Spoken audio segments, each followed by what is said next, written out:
10. Good evening and thanks for joining us for News 2 at 10. I'm Chelsea Bime4. Well, today marks 3 months since devastating floodwaters swept through Waverly, claiming the lives of 20 people. And although the town has spent months trying to recover, there is still more work to be done. News 2's Nikki McGee spoke with the Humphreys County Sheriff about what remains. Nikki.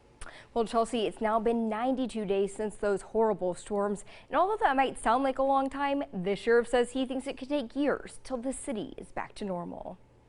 For 3 months now, day after day, Humphreys County Sheriff Chris Davis has been working to heal his community. Overall, it's a little bit of an emotional roller coaster.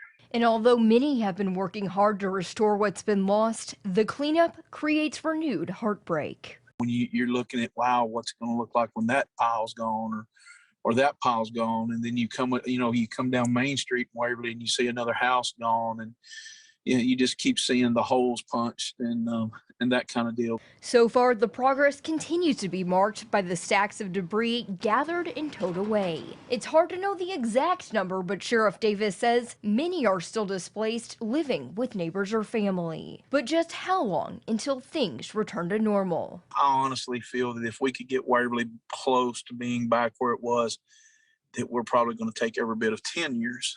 And people like, Sheriff, that's a long time. We've got a lot going. For now, the county still needs volunteers with trucks who can help clear piles of debris.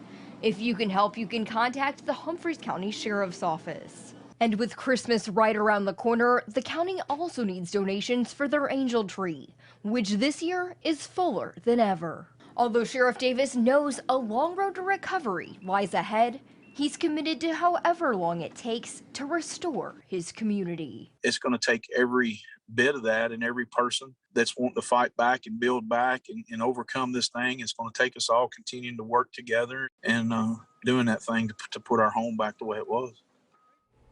If you are able to help Waverly either with their angel tree or with your time, they'll take all the help they can get right now. You can find contact information all on our website at WKRN.com. Chelsea.